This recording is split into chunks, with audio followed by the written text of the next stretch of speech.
जम्मू कश्मीर के पहलगाम में हुए आतंकी हमले ने पूरे देश को झकझोर कर रख दिया है। इस हमले में 28 बेगुनाह लोगों की जान चली गई, जबकि 20 से ज्यादा लोग घायल हुए हैं। और अब पूरे देश में गुस्से की लहर है। लोग सिर्फ बयान नहीं बल्कि जवाबी कार्रवाई की मांग कर रहे हैं।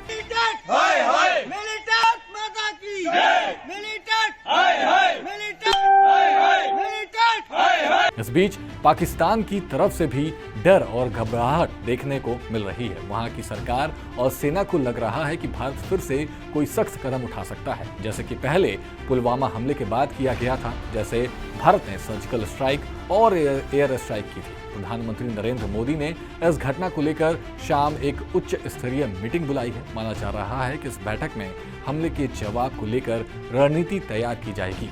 पाकिस्तान में इस मीटिंग से पहले ही बड़ी हलचल शुरू हो गई है। वहां की सेना को हाई अलर्ट पर रखा गया है। सीमा पर सैनिकों की तैनाती बढ़ा दी गई है। एयरफोर्स को तैयार रहने का आदेश दिया गया है और हथियारों को भी आगे के बेस पर भेजा जा रहा है। इतना ही नहीं, पाकिस्तान के कुछ नेता अब एकजुटता की बात करने लगे हैं। इमरान खान की पार्टी के नेता चौधरी फवाद हुसैन ने ट्वीट किया कि अगर भारत हमला करता है तो हम मिलकर अपनी सरजमी की रक्षा करेंगे। इसका मतलब साफ है कि पाकिस्तान को लग रहा है कि भारत कुछ बड़ा करने वाला है।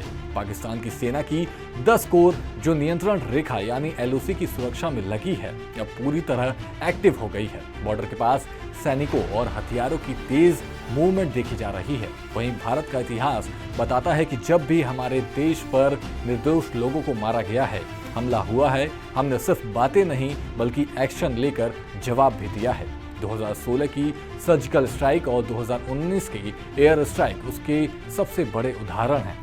अब फिर से वही माहौल बनता हुआ दिख रहा है। भारत की सरकार और जनता दोनों का रुख साफ है।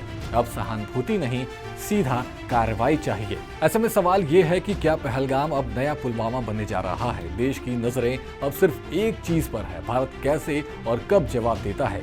लेकिन इतना तो तय है कि इस बार जवाब जरूर आएगा और वो भी बड़ा। वैसे आपका इस पूरी खबर पर क्या कुछ कहना है, हमें कमेंट कर जरूर बताएं और देखते रहें सूर्य समाचार।